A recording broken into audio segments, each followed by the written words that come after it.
তৎপ্রসাদান্ময়াচ্যুত স্থিতস্মি গত সন্দেহ করিষ্যে বচনম তব। কুরুক্ষেত্রের ময়দানে দাঁড়িয়ে ভগবান অর্জুনকে গীতা শ্রবণ করিয়েছিলেন। আজ হচ্ছে সেই দিন। ভগবান সেই কুরুক্ষেত্রের ময়দানে দাঁড়িয়ে বলেছিলেন, यदा यदा हि धर्मस्य ग्लानिर्भवति भारत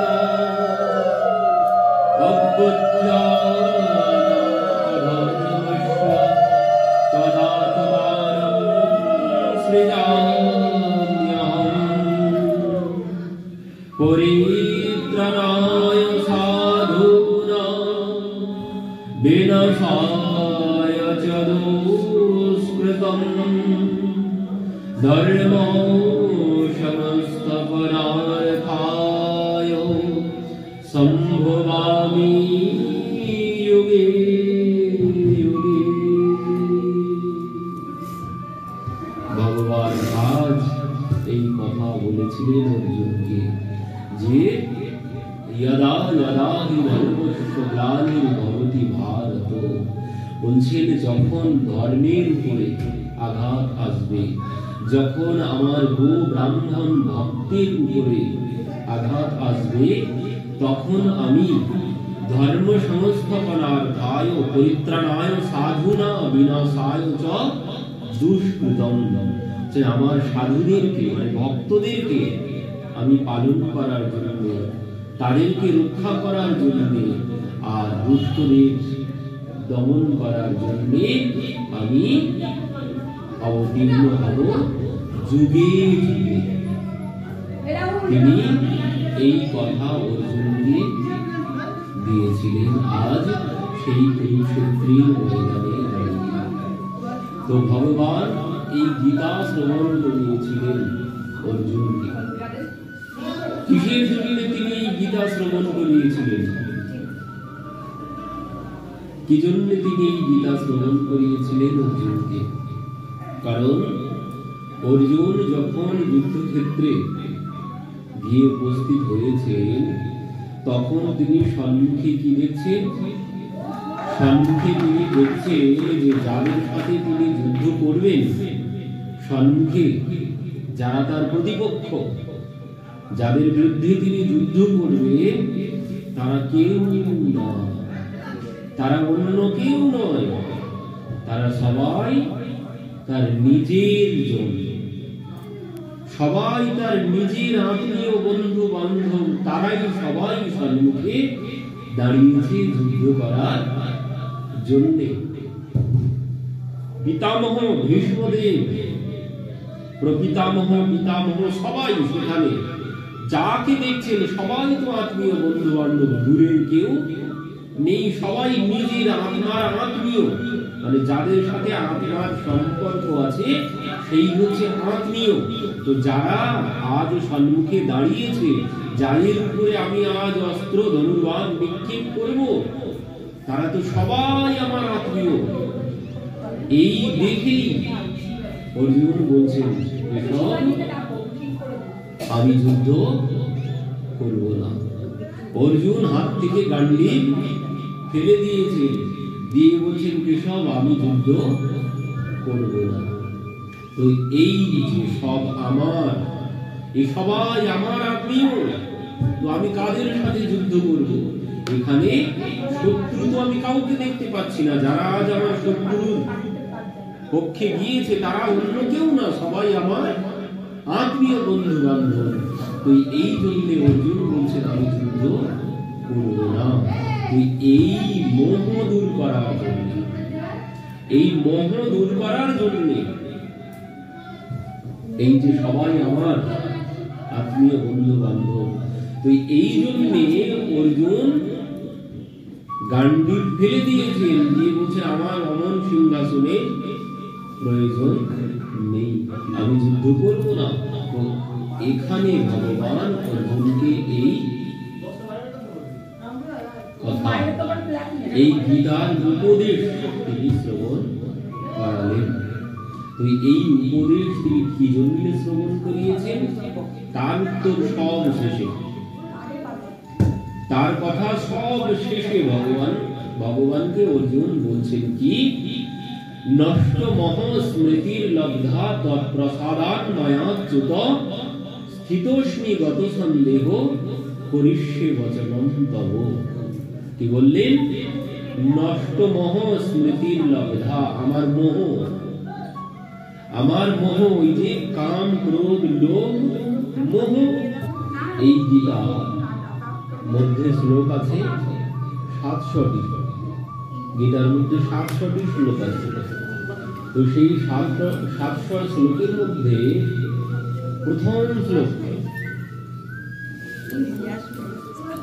প্রথম যে শ্লোক আছে সেটি হচ্ছে ধৃতরাষ্ট্র বলেছেন। ধৃতরাষ্ট্র এখানে একটি শ্লোক বলেছেন। 700 শ্লোকের মধ্যে ধৃতরাষ্ট্র একটি বলেছেন, কারণ এগুলো আমাদের সনাতন ধর্মের আমাদের সবার জানা কর্তব্য। গীতা সম্পর্কে আমাদের সম্পূর্ণ ধারণা থাকা উচিত। হিন্দু হয়ে যখন সনাতন ধর্মে আমাদের জন্ম হয়েছে, দেখুন আমাদের থেকে অন্য ধর্মের মানুষরা তারা অনেক এগিয়ে, একটু বাচ্চা থেকে একদম বৃদ্ধ পর্যন্ত তারা সবাই তাদের সময় হলে ঠিক করতে যায়। কিন্তু আমাদের মধ্যে কোনো নিয়ম শৃঙ্খলা কোনো কিছু নেই, আমরা কোনো কিছু জানি না, কোনো কিছু ধারি না আমরা। তো এই যে আজ একাদশী ব্রত শাস্ত্র বলছে 8 থেকে 80 বছর, 8 বছর বয়স হয়ে গেলে তারপর থেকে 80 বছর বয়স পর্যন্ত যার সনাতন ধর্মে যার জন্ম হয়েছে তার কর্তব্য একাদশী ব্রত পালন করা, করতেই হবে। এটি বাধ্যতামূলক, 8 থেকে 80 বছর বয়স পর্যন্ত একাদশী ব্রত এটি বাধ্যতামূলক, করতেই হবে। না করলে তাকে কি বলছে, সে মানুষের মধ্যে পড়ে না, আরো কি বলছে, মানে এগুলো কথাগুলো শুনতে একটু খারাপ লাগবে। কি বলছে? মহাপ্রভু রায় রামানন্দ সংবাদে রামানন্দ আচার্যজির কাছে চৈতন্য চরিতামৃতে প্রশ্ন করেছেন, কোন বিদ্যা মধ্যে সার? বলছেন কোন বিদ্যা মধ্যে সার? তো সেখানে উত্তর দিচ্ছেন রায় রামানন্দজি, ভক্তি বিনা বিদ্যা নাহি আর। তো এই ভক্তি বিদ্যা ছাড়া বললেন আর অন্য কোনো বিদ্যা নেই। বললেন জাগতিক বিদ্যায় আমি যতই বড় জ্ঞানী পণ্ডিত হই না কেন, জাগতিক বিদ্যায় আমি যতই বড় জ্ঞানী পণ্ডিত শিক্ষিত যা কিছু হই না কেন, তোমার পরিচয়, তোমার বিদ্যার পরিচয় কোথায় পাওয়া যাবে? তোমার বিদ্যার পরিচয় প্রথম তুমি যে এত পড়াশোনা করে এত বড় পণ্ডিত প্রফেসর হয়েছো, ঠিক আছে, বললেন তুমি এত বড় বিদ্যান এত বড় পণ্ডিত হয়েছো, তুমি নিরীহ প্রাণীগুলোকে মেরে মেরে খাচ্ছ নিজের পেট ভর্তি করার জন্য, নিজের উদর পূর্ণ করার জন্য, নিজের শক্তি অর্জন করার জন্য রক্ত হবে, তাই তুমি নিরীহ প্রাণীগুলোকে মেরে মেরে খাচ্ছ। কোন দেশের জ্ঞানী ব্যক্তির পরিচয়? কোথাকার জ্ঞানী ব্যক্তির পরিচয়? এই কোন জ্ঞানী ব্যক্তির পরিচয় নন। এইটুকু মানে সামান্য অনুভূতি তোমার মধ্যে এলো না, একটা নিরীহ প্রাণীকে আমি হত্যা করে খাচ্ছি, কি জন্য খেতে যাবো? একটা প্রাণী, তার আমার মতো সবকিছু আছে, তার মধ্যেও আমার যে সমস্ত অনুভূতি আছে তার মধ্যেও সমস্ত অনুভূতি আছে, আমি তাকে কি জন্য মেরে মেরে খেতে যাবো? এত কিছু খাওয়ার জিনিস আছে জগতে, তুমি আর কোনো কিছু দেখতে পাচ্ছ না? এত কিছু আছে জগতে, তুমি ওগুলো বাদ দিয়ে ওই নিরীহ প্রাণীগুলোকে, হাঁস মুরগি ছাগল, তাদেরকে মেরে মেরে আমরা খাচ্ছি। তো বলছেন এই যারা করছে, যাদের কর্ম, সে যতই বড় বিদ্যান ব্যক্তি হোক না কেন, তার মতো মূর্খ আর জগতে নেই। সে মহা মহা মহামূর্খ। তাই সে যত বড় পণ্ডিত হোক, তাকে পণ্ডিত বলা যাবে না। কারণ একটা প্রাণী কোনোদিন আহারের বিষয় হতে পারে না। মানুষ কেন বলা হয়? মান আর হুঁশ আমার মধ্যে সবকিছু, মানুষই হচ্ছে সর্বশ্রেষ্ঠ। 84 লক্ষ জনের মধ্যে মনুষ্য জনই হচ্ছে সর্বশ্রেষ্ঠ। কেন?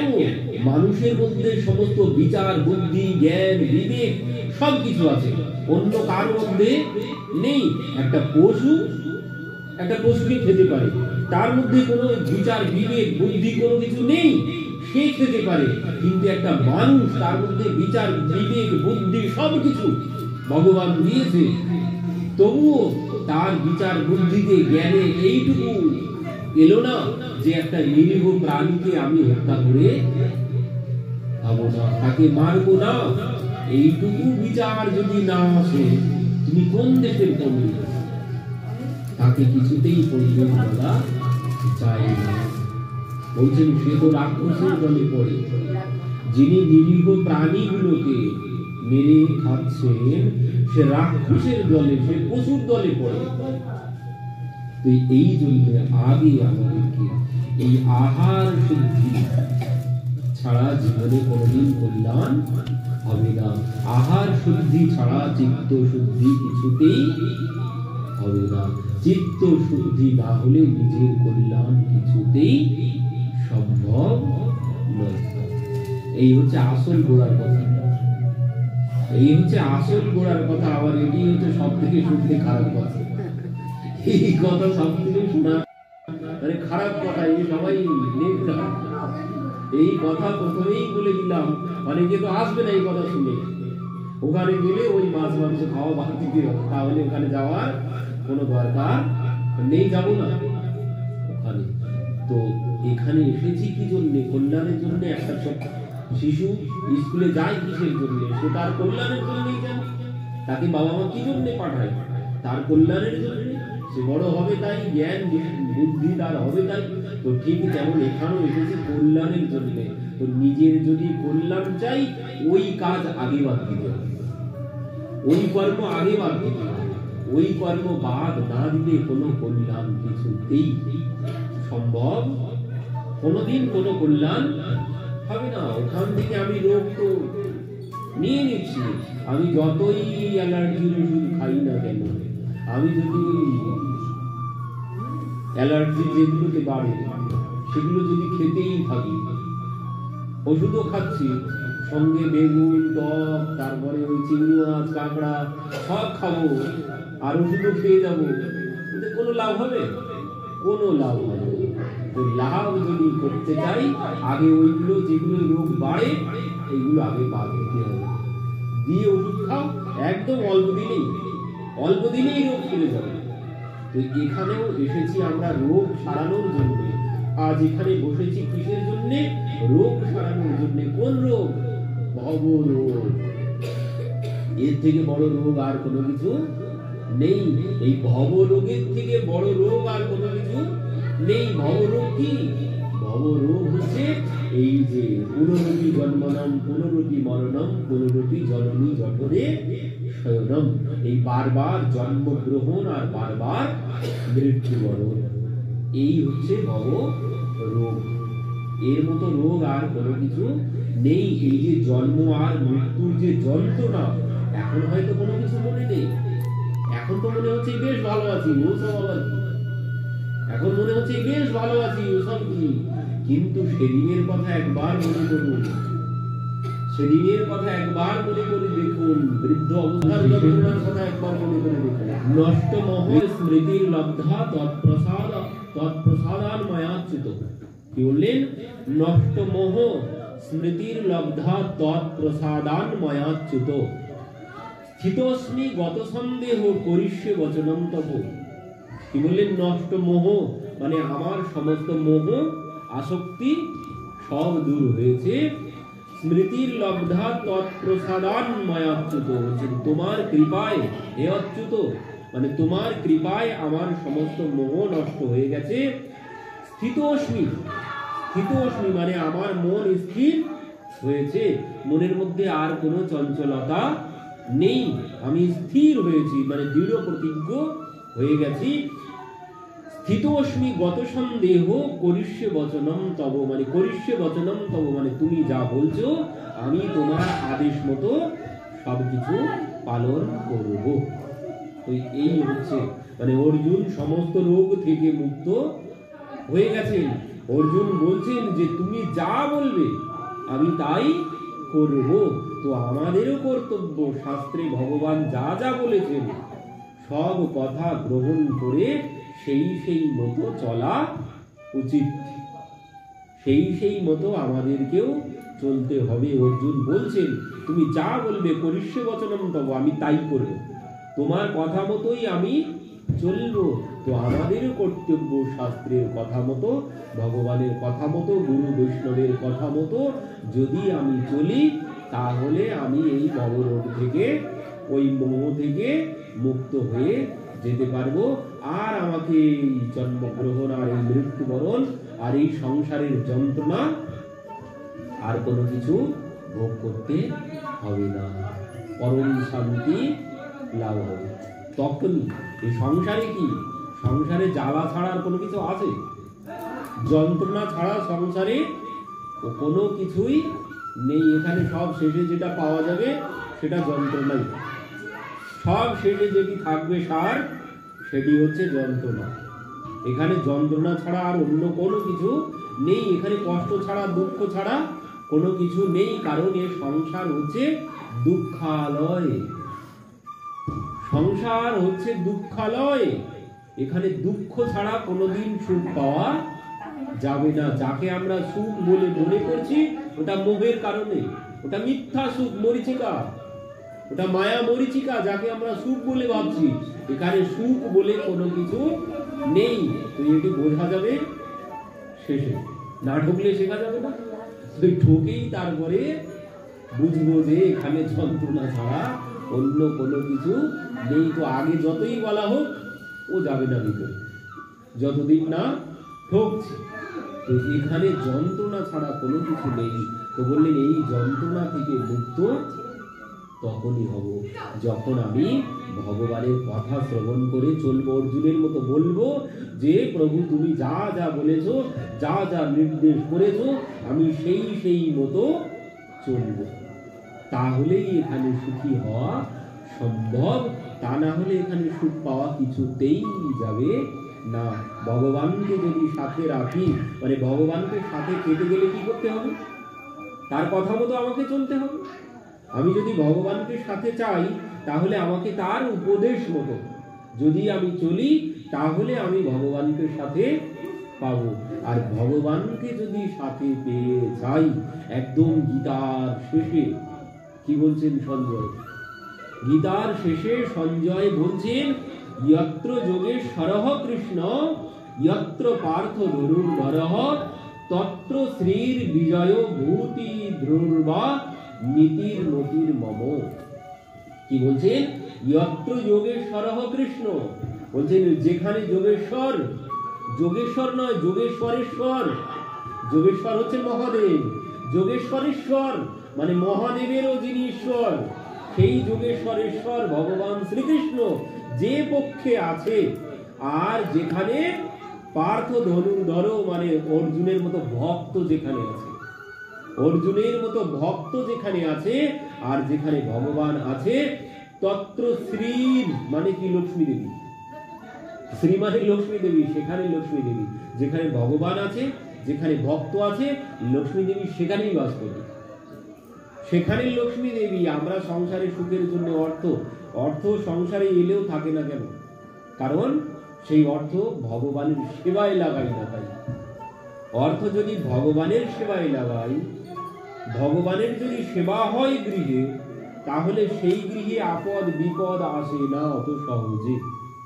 আপদ বিপদ কি জন্য আসে? যদি লক্ষ্মী দেবী আসে, আমি কোনোভাবে লক্ষ্মী দেবীকে নিয়ে এলাম, এবার সেই লক্ষ্মী দেবীকে যদি আমি ভগবানের সেবায় না ব্যবহার করলাম, তাহলে কি হবে? লক্ষ্মী দেবী বেরিয়ে যাওয়ার পথ খুঁজবে। লক্ষ্মী দেবী বলি না সদা চঞ্চলা, সদা চঞ্চলা তাকে কেন বলা হয়? চঞ্চল নয় তিনি, তিনি স্থির হবে। যদি নারায়ণের চরণে তাকে রাখা হয় তাহলে তিনি সেখানে স্থির। কিন্তু যদি ওই শুধু লক্ষ্মী দেবী দিয়ে সংসারের সেবা করে যাই, সে ঘরে লক্ষ্মী দেবী সদা চঞ্চল, তিনি বেরিয়ে যাওয়ার জন্য রাস্তা খুঁজবেন। আর সেই রাস্তা হচ্ছে ওই নানান রকমের রোগ ব্যাধি আপদ বিপদ দিয়ে তিনি বেরিয়ে যাওয়ার রাস্তা করবেন। এটা লক্ষ্মী দেবী বেরিয়ে যাওয়ার রাস্তা। কিন্তু যেখানে লক্ষ্মী দেবী আছে আর সেই লক্ষ্মী দেবী দিয়ে ভগবানের সেবা হচ্ছে, তাহলে লক্ষ্মী দেবী কিছুতেই চঞ্চল হবেন না, আর সেই ঘরে রোগ ব্যাধি বিপদ আপদ কোনো কিছু অত সহজে আসবে না। রোগ ব্যাধি বিপদ আপদ কেন আসে? যদি ভগবানের সেবা না থাকে। শুধুমাত্র লক্ষ্মী দেবী নিয়ে সংসারের সেবা করে গেলাম, ওই লক্ষ্মী দেবী তোমার ঘরে বিপদ আপদ ডেকে নিয়ে আসবে। লক্ষ্মী দেবী কি করে জানেন? লক্ষ্মী দেবী, খালি লক্ষ্মী দেবী যখন আসে, কিভাবে আসে? খালি লক্ষ্মী দেবীর বাহন কি? পেঁচা। আর পেঁচা কি করে? পেঁচা সারা রাত জেগে জেগে ঘুরে ঘুরে বেড়ায়। যে ঘরে খালি লক্ষ্মী দেবী থাকবে, ও সে ঘরের মানুষের কিছুদিন পরে ঘুম সব উড়ে যাবে। সে ঘরের মানুষের ঘুম থাকবে না, রোগ ব্যাধিতে নানান রকম যন্ত্রণায় ঘুম চলে যাবে। কিন্তু যেখানে লক্ষ্মী নারায়ণ দুইজনাই থাকবে, সেখানে কিন্তু পেঁচা থাকে না। যেখানে লক্ষ্মী নারায়ণ থাকে, এই জন্য খালি লক্ষ্মী দেবীর পূজা কোনোদিন ঘরে করতে নেই। অনেকে লক্ষ্মী পূজার দিন খালি লক্ষ্মী দেবী এনে পেঁচা বসানো নিচে, লক্ষ্মী দেবীর পায়ের তলায় পেঁচা বসে আছে, আর সেই লক্ষ্মী দেবী এনে পূজা করছে। কোনোদিন ঘরে এই লক্ষ্মী দেবীর পূজা করতে নেই। লক্ষ্মী পূজা করতে গেলে ওই লক্ষ্মী নারায়ণ সহ গরুর ভগবানের পিঠে, গরুড়ের পিঠে বসে যে লক্ষ্মী নারায়ণ, ওই লক্ষ্মী দেবীর পূজা করতে হবে। খালি লক্ষ্মী দেবীর কোনোদিন পূজা করতে নেই। খালি লক্ষ্মী দেবী যদি ঘরে আসে, তাহলে ওই বিপদ আপদ ঘরে আসবে শুধু সর্বক্ষণ। তো এই জন্যে লক্ষ্মী নারায়ণ সাথে পূজা করতে হবে। খালি লক্ষ্মী দেবী সবাই পূজা করে, আমরা জানি না, সবাই খালি লক্ষ্মী দেবী পূজা করে, কিন্তু কোনোদিন খালি লক্ষ্মী দেবীর পূজা করবেন না। করতে হলে লক্ষ্মী নারায়ণের বিগ্রহ এনে পূজা করবেন। কোনোদিন খালি লক্ষ্মী বসিয়ে কোনোদিন ঘরে পূজা করতে নেই। তো কি বলছেন সঞ্জয়? বলছেন যেখানে ভগবান আছে, যেখানে তার ভক্ত আছে, সেখানেই লক্ষ্মী দেবী বিজয় বাস করবেন। আর কি? শ্রীর বিজয়, বিজয় মানে জয়লাভ সেই করবে। আর কি? ভূতির ধ্রুবা মানে সেখানেই উন্নতি, ভূতির ধ্রুবা মানে সেখানেই উন্নতি, বৈভব নীতির মতির মম, যেখানে নীতি ধর্ম বাস করছে সেখানেই লক্ষ্মী দেবী বাস করবেন। তারাই জয়লাভ করবে, আর তাদের বৃদ্ধি, তাদের সুনাম, তাদের খ্যাতি জগতে বাড়তেই থাকবে। এই হচ্ছে গীতার সব শেষ উপদেশ।